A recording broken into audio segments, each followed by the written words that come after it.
Bismillahirrahmanirrahim. Nahmaduhu wa nasta'inuhu wa nastaghfiruh wa nu'minu bihi wa natawakkalu alayhi wa nashhadu an la ilaha illallah wa nashhadu anna Muhammadan abduhu wa rasuluh. Qad ballagha risalah wa adda al-amanah wa nasaha al-ummah wa jahada fillahi haqqa jihadih. Wa qala ta'ala fi kitabil karim ba'da a'udzu billahi minasy syaithanir rajim. ومن أحسن قولا ممن دعا إلى الله وعمل صالحا وقال إنني من المسلمين.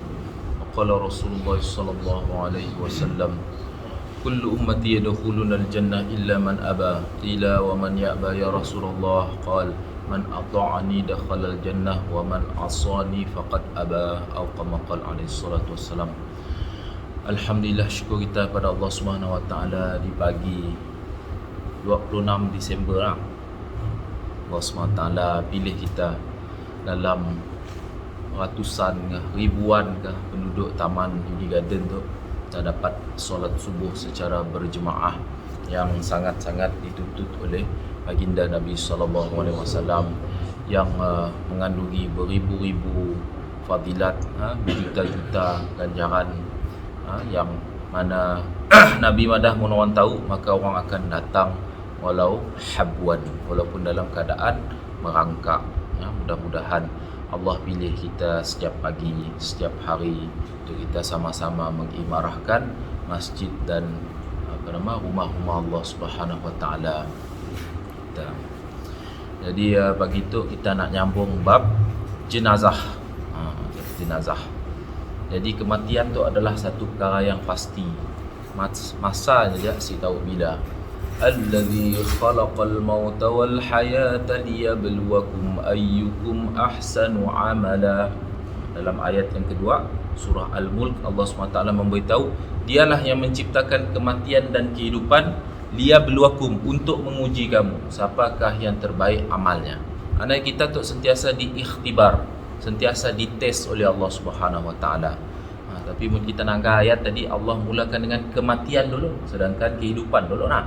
Tapi Allah highlightkan kematian. Sebab apa? Kematian tu perkara yang perlu kita ambil berat. Sebab lepas mati tu jauh jalan kita tu. Pergi kubur alam barzakh. Lepas ya kita nak pergi lagi ke padang mahsyar, dihisap lagi, melintas titik sirat lagi. Allahu Akbar. Jadi sebab ialah mun kita si ingat memperingati, kita lalai. Kita mikir dunia tu je lah, kita pun puncak kehidupan. Sedangkan yang bijak, Nabi ada apa? Al-kayyisu, orang yang bijak dan kuat, man dana nafsahu wa amila lima ba'dal maut, yang dapat kontrolnya pun desire-nya, yang pun nafsunya, dan yang membuat persediaan sebelum mati. Okey tuan-tuan, orang Islam kita mesti menunaikan hak-haknya. Apa hak orang Islam? Nabi memberitahu lil mu'min 'alal mu'min sittu khisal. Antara orang beriman dengan orang beriman yang lain ada 6 perkara yang perlu ditunaikan. Ya'uduhu idza marida. Namun kita tahunya sakit, maka kita ziarah. Kita tahu ada di kalangan orang taman kita kah sakit kah, maka kita ziarah. Siapa entah lagi orang yang kita kenal, maka kita ziarahkannya. Ziarah pun dengan mendoakan. Munnya sakit, kita tahu nya boleh makan durian, buat durian. Kita tahu apa yang yang sesuai untuknya. Sekurang-kurangnya bila kita jumpa orang sakit, kita madah apa? Syafakallah. Cuba sebut tuan-tuan. Syafakallah. Semoga Allah menyembuhkan engkau. Nabi pernah mendoakan kepada seorang sahabat sehingga menyebut namanya. Allahumma shfi, contoh Allahumma shfi Sa'ad, ya Allah sembuhkanlah dia, iaitu Sa'ad. Maknanya mention terus namanya bila tengah ni nampak sakitnya, Allahumma shfi Muhammad, Allahumma shfi. Kita berdoa terus, ya Allah sembuhkanlah dia. Ataupun sebenarnya Allahumma shfihi, Allahumma shfihi, ya Allah sembuhkanlah dia. Jadi itu hak yang pertama. Yang kedua, wa yashhud yushhiduhu idza mata. Iaitu bersama dengannya ketika mati. Maksudnya apa? Mendapat amun kita tahunya dalam keadaan nazak, kita dah ngabas. Lepas dia bila meninggal tadi, kita menguruskan jenazahnya. Jadi alhamdulillah kita nangga mun orang meninggal tu ada orang ziarah. Ya dah tunai sikit hak. Cuma ada yang si mau sembahyang jenazah. Ya rugi besar. Sangat rugi besar. Apa ganjaran solat jenazah tuan-tuan? Dapat satu qirat. Satu apa? Qirat. Qirat maksudnya pahala sebesar gunung Uhud. Ya Allah, sadar ya. Gunung Uhud tu besar tuan-tuan. Jadi mun kita semayang jenazah, kita dapat pahala satu qirat. Bila kita datang ngabas meninggal, mun dapat dah ada wudu. Si kita cari pakai rumah orang nak. Tapi mun dah si dahan waktu dalam perjalanan batal wudu kena kentut ke apa, maka kita datang dan solat jenazah. Jangan kita terus duduk katok-katok loya ke apa, kena rugi. Jenazah yang perlu disolatkan. Memanglah ada orang semayang, tapi kita mau beri fadilat kepada kita pun dan juga kepada si mati. Hadis sahih, jenazah yang disolati berapa orang? 40 orang, maka jenazah yang akan selamat daripada siksa kubur. Kita nolong jenazah. Di sahih tu. Minta maaf lah kadang-kadang kita rangka kami orang datang pergi semayang jenazah 20 orang, 20 lebih orang. Perempuan semua semayang. Ya, saya dah terlekung katanya. Mesti semayang mesti bertelekung. Saya menutup aurat. Muka dan tapak tangan. Mun lupa pakai stokin dia. Kain tu panjangkan ke libah lagi. Saya dah rukuk, saya dah sujud. Jadi ambil berat tu insya-Allah tuan-tuan. Dan saya menasihati diri saya jugalah dan kita semua, mun kita tuan rumah, kita ajak orang insya-Allah tuan-tuan, supaya pada disia jom solat jenazah kepada si mati. Kita orang kami minta maaf lah, saya selalu nangga kami orang datang bila orang meninggal tu, tapi duduk beloya dah semua. Yang sedih nanti ada beloya hal membol lah, hal kerja lah, ya lagi lah untuk menyedihkan lah, rugi. Kita dah cari pahala, kita nak tunaikan hak, jadi kita datanglah dengan tunai yang sebaiknya lah. Kemudian mengiringi jenazah. Mun kita ada masa lapang lagi, mengiringi jenazah lagi sampai ke kubur, dapat sikit lagi qirat. Masya Allah, ya besarnya pahala apabila kita menunaikan hak. Yang ketiga, wa yujibuhu idza da'ah. Kita menunaikan permintaannya apabila menjemput. Datang tahlil, jemput tang rumah kami, anak mai nikah. Jemput ada majlis. Mun kita siap ada apa-apa, kita usaha untuk datang. Wa yusallimu alaihi idza laqiyahu, dan memberi salam apabila berjumpa. Untuk juga tanda hari kiamat. Nabi ada apa? Salah satu tanda hari kiamat, memberi salam hanya kepada orang yang dikenali. Kami orang nun dia jaga. Assalamualaikum. Orang patut saya dah beri salam. Assalamualaikum Ustaz. Assalamualaikum cikgu. Orang dia dikenal. Jadi dia satu natuk. Sehingga benda yang jadi rare memberi salam. Kemarin saya khutbah di satu masjid. Jadi orang yang datang saya pun beri salam. Assalamualaikum. Yang menangga saya lain macam. Sebab apa? Seolah-olah sebab kita dah menjadikan satu natuk dah. Takut jadi trend memberi salam kepada orang yang dikenal. Sedangkan Nabi nyuruh kita beri salam kepada semua orang Islam. La tadkhulul jannata hatta tu'minu. Kamu akan masuk syurga mun kamu beriman. Wala tu'minu hatta tahabbu. Dan kamu akan jadi orang benar beriman mun kamu berkasih sayang. Awala adullukum ala syai'in idza fa'altumuhu tahabbtum. Hendakkah kamu aku ajar satu perkara yang mana mun kamu olah, maka kamu akan berkasih sayang antara satu sama lain. Afshus salama bainakum. Sebarkanlah salam di antara kamu. InsyaAllah tuan-tuan, kita usaha kita beri salam kepada orang-orang Islam dah. Jadi perkara adalah perkara yang diambil beratlah. Namun berlainan jantina tu ya janganlah takut menimbulkan fitnah nah. Assalamualaikum, anak dara orang tu beri salam ataupun bini orang jadi fitnah lah. Kemudian wa yushammituhu idza atasa. Apabila nya bersin dan yang menyebut alhamdulillah, maka kita menjawab yarhamkallah ataupun yarhamukallah. Munnya Syekh madah alhamdulillah, Syekh menjadi hak bagi kita. Acung, I'm sorry tanya. Jadi Syekh jawab yarhamkallah. Munnya madah acung alhamdulillah. Yang baru kita mesti menjawab yahdikumullah, yarhamkallah. Bagus lagi lepas yang nyambung yahdikumullah wa yuslihu balakum. Ya, di antara nama orang Islam sama orang Islam. Wa yansahu lahu idza ghaba aw syahida. Menasihatinya dalam keadaannya si ada ataupun ada. Maksudnya sentiasa kita tu ada proses nasihat menasihati, doa mendoa antara satu sama lain. Jadi semua adalah hak orang Islam sama orang Islam. Okey, jadi kita melihat tentang jenazah. Kematian tu adalah satu benda yang pasti. Jadi kita mau mati dalam keadaan apa? Ya ayyatuhan nafsul mutmainnah irji'i ila rabbiki radiyatan mardiyah fadkhuli fi ibadi wadkhuli jannati. Allah SWT memberitahu jiwa tu, ada jiwa yang diredai oleh Allah, mutmainnah. Allah SWT gembira dengan kembalinya. Yang pergi ke alam barzah dalam keadaan Allah SWT memberikan a warm welcome, sambutan yang begitu hebat kepadanya. Dalam hadis, apabila seorang yang meninggal dunia, orang yang soleh, maka rohnya diangkat. Apabila dia melintas langit-langit, semua malaikat pada ya siapanya tu, beruntungnya tu. Malaikat pun mendoa keberkatan rahmat. Tapi apabila orang yang berdosa, orang nak sumpah malaikat celaka kau tu, semua macam-macam malaikat kanunnya. Nauzubillah min dzalik. Okey, jadi sebabnya kita minta supaya mati dalam keadaan beriman, mati dalam keadaan husnul khatimah. Nabi ada memberitahu banyak hadis berkenaan dengan tanda-tanda mati dalam keadaan husnul khatimah. Yang pertama sekali, mati pada hari Jumaat.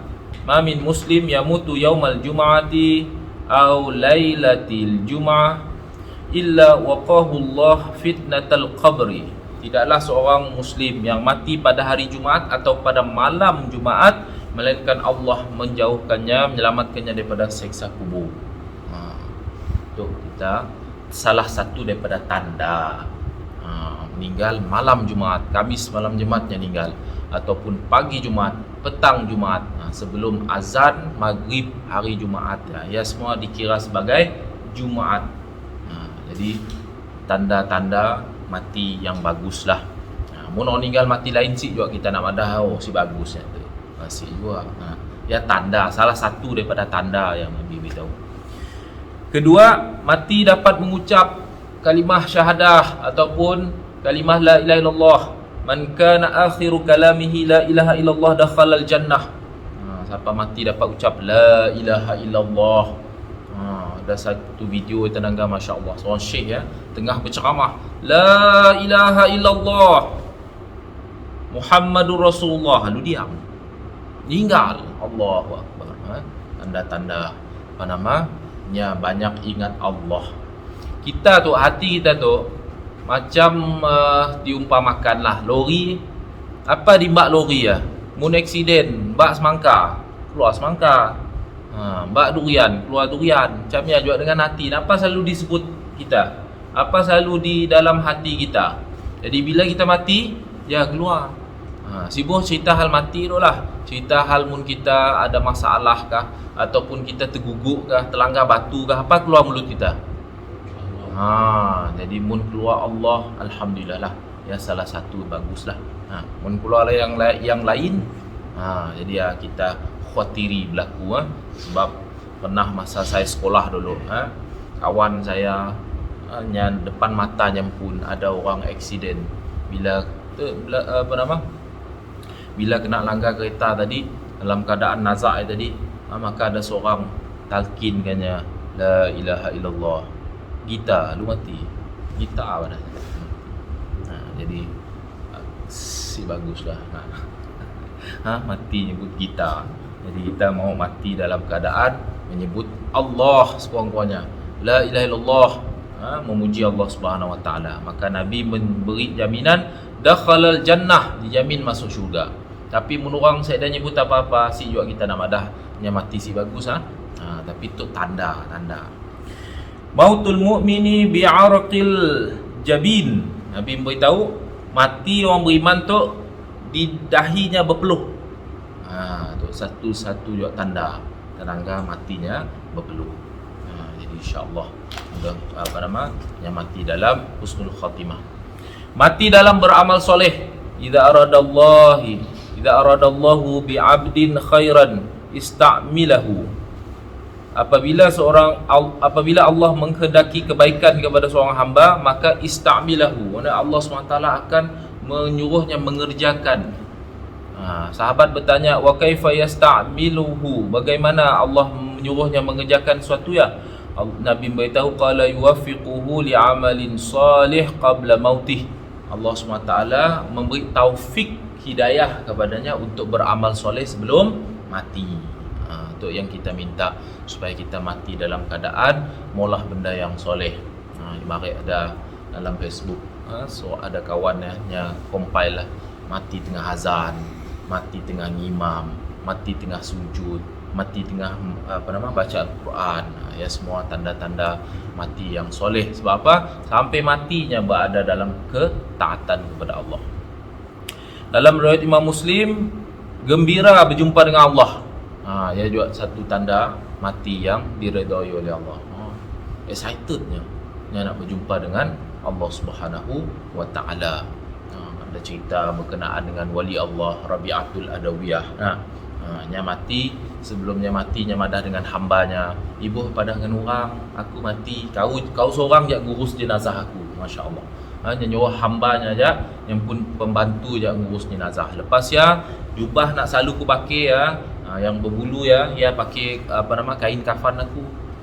Jadi malam beberapa malam pas hambanya bermimpi. Rangga Rabiatul Adawiyah pakai baju berbenyin-benyin. Berkilat-kilat kacak bajunya. Ni baju jubah nak dipakai kita tadi, Allah SWT simpankan. Jadi itulah antara orang yang soleh. Kemudian solehah. Apa pesanannya? Banyakkan lidah kau, banyak berzikir katanya. Mun kau mau kedudukan tinggi di sisi Allah SWT. Seterusnya, sakit berkaitan dengan perut. Wa man mata fil batni fa huwa syahid. Rawi Muslim. Siapa yang mati penyakit yang berkaitan dengan perut, makanya syahid. Nabi ada. Apa kaitan dengan perut? Khususnya ada masalahkah? Apa berkaitan dengan yang pun perutnya? Punya orang yang solehnya dikira mati syahid. Lemas, jatuh bangunan dan syahid jalan Allah. Asy-syuhada khamsah. Nabi madah orang yang mati syahid itu ada 5. Al-mat'un, mati syahid. Mati kena penyakit taun, kolera nak. Penyakit air, kena air. Wal mabtun, sakit perut. Wal ghariq, lemas. Wa sahibil hadmi, sakit ni, mati meninggal guguk bangunan. Bukan guguk diri, guguk bangunan. Jalan-jalan berbop ataupun molah bangunan guguk. Wasyahidu fi sabilillah, dan orang yang mati syahid fi sabilillah. Orang mati syahid fi sabilillah berperang hanya perlu dimandi. Dalam riwayat seorang je orang mati syahid Nabi mandikan. Siapa? Sayyidina Hamzah. Bayangkan tuan-tuan, mayatnya hancur, perutnya dikerat apa semua, keluar isi perutnya, jantungnya apa semua. Nabi mandikan juga. Kemuliaan kepada bapa saudara Nabi yang telah banyak berkorban untuk agama Allah. Yang lain dan sampai kini tu orang mati syahid perang kerana terus dikuburi sahabat orang mati syahid tu sebelum darahnya jatuh ke bumi, Allah SWT ampunkan segala dosa-dosanya. Mereka akan dibangkitkan dalam keadaan berdarah-darah, dalam keadaannya mati mun palaknya putus, mun badannya hancur kah. Tapi adalah satu kemuliaan di akhirat. Semua orang kata Masya Allah, tu orang yang mati syahid kerana agama Allah. Cuma sikit je, punya ada sikit perkara nyasik tunaikan susah juga. Apa? Dain, hutang tu memang susah lah, hanya perlu diselesaikan. Okey, mati ketika melahirkan anak. Jadi ialah ibu isteri-isteri kita, masya-Allah, yang telah bersusah payah melahirkan anak, kan senang nak beribu-ribu uratnya putus dah apa semua. Jadi kita pun memerhati kan nak nangga macam ni melahirkan. Jadi nauzubillah, mun orang yang mati ketika melahirkan anak, maka ia dikira mati syahid. Mempertahankan harta dan maruah. Nauzubillah min zalik. Sekiranya kan kita dengar siapa ya yang mati kena bunuh perompak semua, nak mempertahankan rumahnya, mempertahankan hartanya, makanya mati, makanya dikira mati syahid. Maruah pun sama juga. Sama nauzubillah min zalik, wanita yang diperkosa mati syahid. Okey.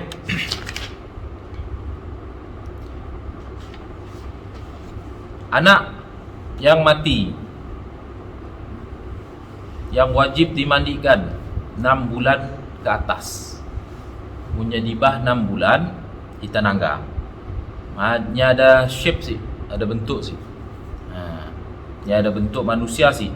Dan ataupun ada tanda-tandanya hidup sih. Tulang perut doloknya ada bergerak-gerak. Makanya tu pun mandi, diwajibkan untuk dimandikan, disolat dan dikafan. Mun dibah 6 bulan, saya dah shape, saya dah bentuknya seperti manusia, daging jemih ajak kah, ataupun palak ada tapi kaki lurus kah, si sempurna, maka nya natuk jelah dibersih dan dikubur macam biasa. Okey, ada soalan? Tapi munnya natuk tadi 6 bulan dan nya ada bentuk dan nya ada nyawa, idza stahala as-saqatu salla alaihi wa waritha. Nabi beritahu apabila as-saqat miscarriage baby yang natuk keguguran hendaklah disolati dan nya layak mewarisi. Jadi warisi pertama sekali beri nama je lah. Sunnah beri nama kepadanya. Kemudian jagalah nyempun untuk maulah akikah. Olah akikah. Sebabnya dah jadi manusia tapi nya si hiduplah. As-saqatu yusalli alaihi wa yud'a liwalidayhi bil maghfirah war rahmah. Bayi yang keguguran maka hendaklah perlu disolat kepadanya, doakan untuk kedua ibu bapa dan pengampunan dan rahmat untuk kedua ibu bapanya. Jadi yang natuklah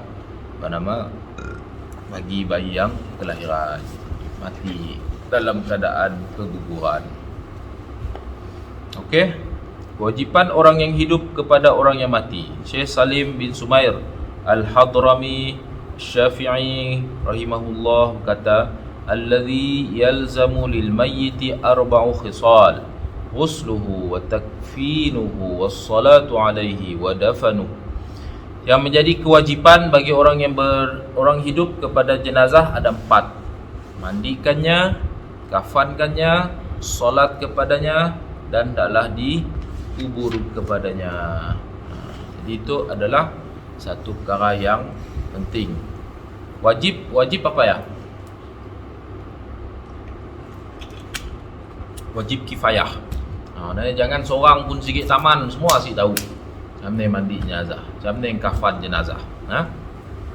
Jadi perkara tu adalah benda yang ditekankan oleh baginda Nabi SAW.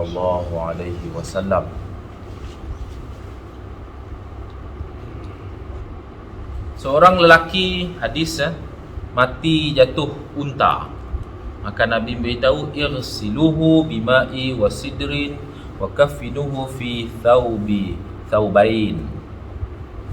Seorang lelaki jatuh daripada unta, maka Nabi beritahu mandikanlah dia dengan air yang bersih dan juga sidir. Apa sidir? Daun bidara. Daun bidara. Kena tu set jenazah memang dah komplit dah. Tapi mun kita mau ambil fadilat lagi, tanamlah pokok bidara. Pokok bidara tu senang tumbuh. Saya dah tinggi dah pokok. Ada yang jenis berbuah, ada si berbuah. Tak pula dalam Facebook banyak orang mula ini tu, orang nanam. Di Sarawak kita tu pun ada juga. Banyak manfaatnya daun bidara tu. Dibenci oleh jin dan syaitan. Daun bidara tu semua. Wanita yang selesai daripada haid, dianjurkan, Nabi menganjurkan mandi dengan daun bidara. Jadi sebabnya adalah antara pohon yang terpilih. Mun di Sidratul Muntaha, Nabi melihat ada daun pokok bidara yang mananya pun besarnya, besar sikit daunnya sebesar telinga gajah. Jadi daun bidara tu bagus, banyak fadilatnya. Orang yang sering kegangguan kah, sering natuk apa semua, penampakan kah apa kah, baca ayat-ayat ruqyah, kemudian blender kan kah apa, air daun bidara ya, beri mandi daun bidara. Daun bidara juga bagus pakai, campurkan dengan minyak, pakai massage, pakai urut-urutan. Jadi sehingga Nabi tadi tu adalah bukannya satu kewajipan lah, mudah si ada tadi silah, tapi digalakkan pakai daun bidara. Apabila salah seorang anak Nabi meninggal, puteri Nabi meninggal, maka Nabi memberitahu kepada yang memandikannya, mandikannya 3 kali atau 5 kali atau lebih. Maknanya kita usaha untuk sebersih-bersih yang boleh jenazah tu. Rukunnya yang penting buangkan nyempun sekiranya ada kotoran, najis yang tambah bersih. Pasal air rata semua, macam kita natuk apa semua. Niat mandi jenazah rukun sih. Itu penting tuan-tuan. Kita dalam kehidupan tu akan berdepan dengan golongan-golongan yang belajar si habis. Yang akan menimbulkan kontroversi. Saya dah berkali-kali juga ada bersuak kita. Kadang-kadang kita pun jadi rasa bersalah kita. Ada satu ketika ya, satu jenazah dimandikan, dah diselesaikan. Saya dah madah ya nak. Apabila dah mandi tadi jenazah tu nya mualaf, maka datanglah yang pun saudara marahnya bukan Islam tadi menciumkan jenazah tadi. Lalu orang yang nyepah saya. Ustaz, kita mesti negur ustaz. Udah ustaz, batal mau diambil mandi jenazah baru ya, mati dah. Orang dah mati. Saya dah lah batalkah wuduknya. Kita tu yang batal. Jadi kita pun jadi nervous kalau nemu orang kedaya. Sikit lagi. Tok yang Allah, saya geram juga dengar, tapi saya datang lambat. Kita tahu kita mesti tegur tuan-tuan. Ya tek, mencium jenazah juga tadi. Orang kita si boleh dicium lagi jenazahnya. Sorry Allah. Jadi itulah pelik-pelik ya orang kita tu tuan-tuan.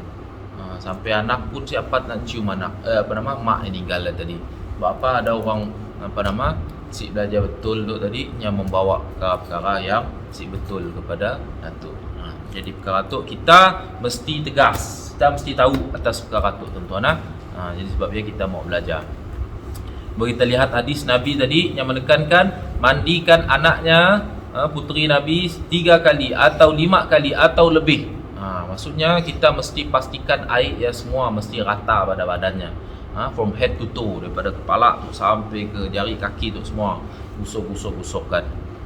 Jadi kemudian Nabi madah dengan last kali sebaiknya dengan air dan bidara juga. Last kali tadi dengan air bidara. Dan yang terakhir mandian dengan kapur barus. Jadi itu semua berdasarkan hadis Nabi, maknanya adab kita kepada jenazah. Jadi kita mesti hormat kepada jenazah.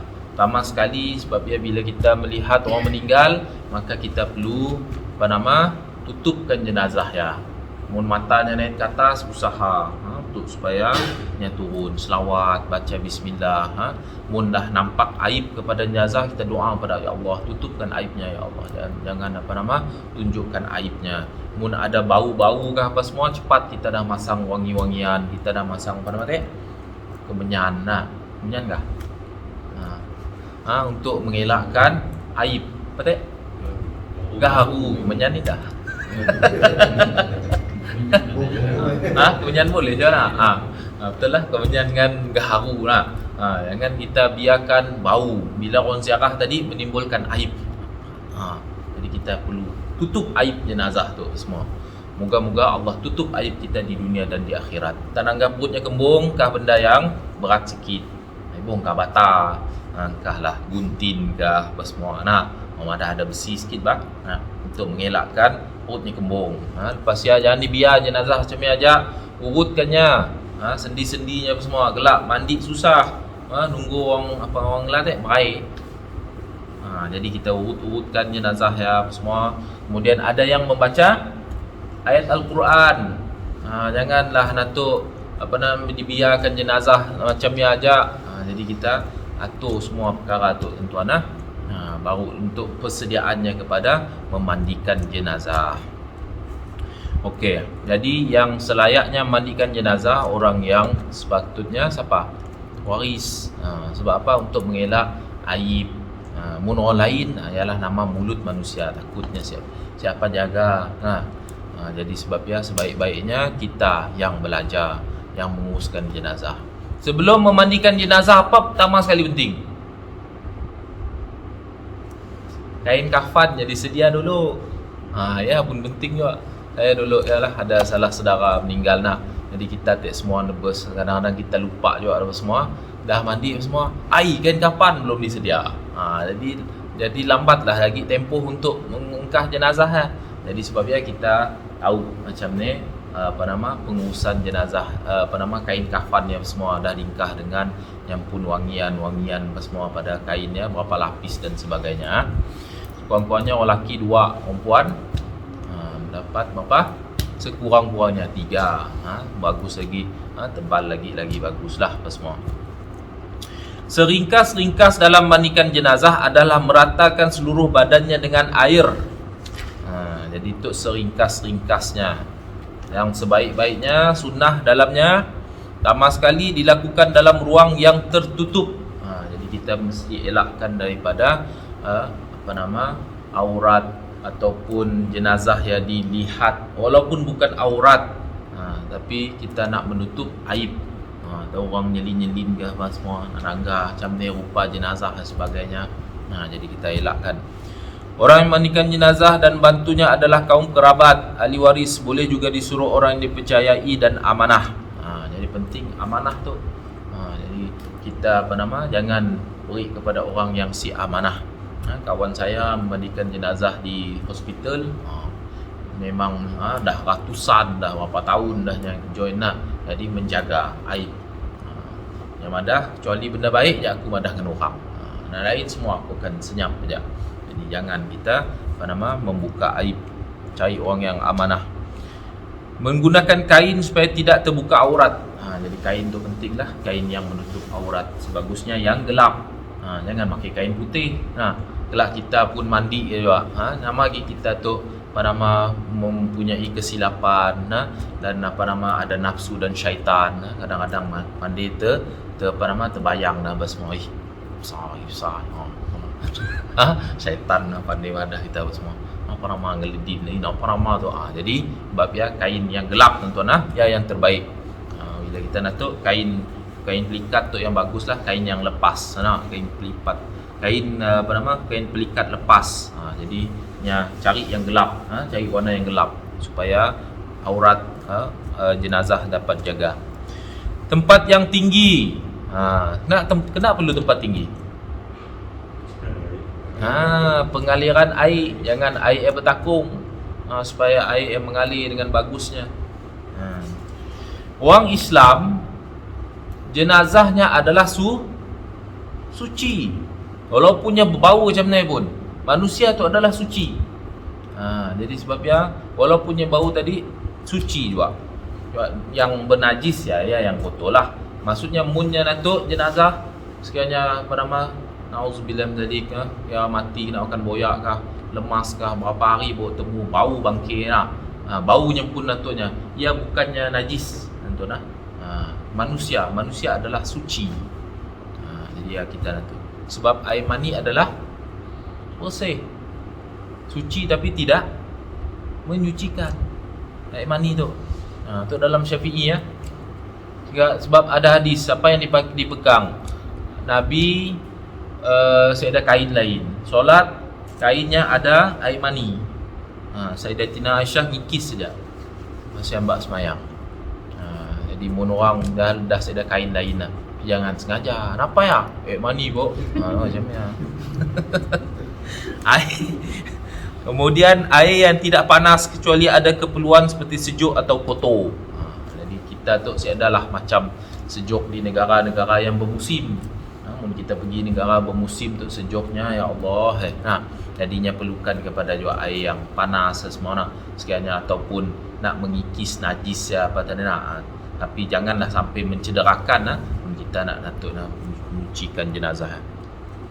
Wajah jenazah ditutup dengan kain. Jangan ditandah terbuka je. Walaupun nyatik kawan kita ke tedah mati dah baru. Sebelum tengah kain tutupkan bukan. Semasa mandikan sentiasa jangan terbuka, tutupkan.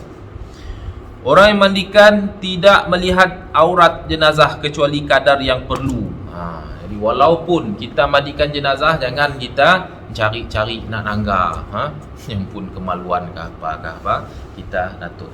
Jadi mun praktikal kita akan tahulah macam ni cara nekan perut supaya najis keluar, kemudian mencucikan duburnya apa semua. Jadi perkara ya adalah perkara-perkara yang perlu diambil berat ketika mandikan jenazah. Ada soalan?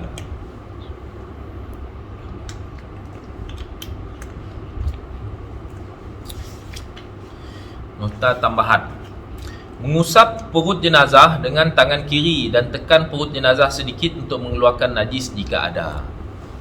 Usap perut dengan tangan kiri.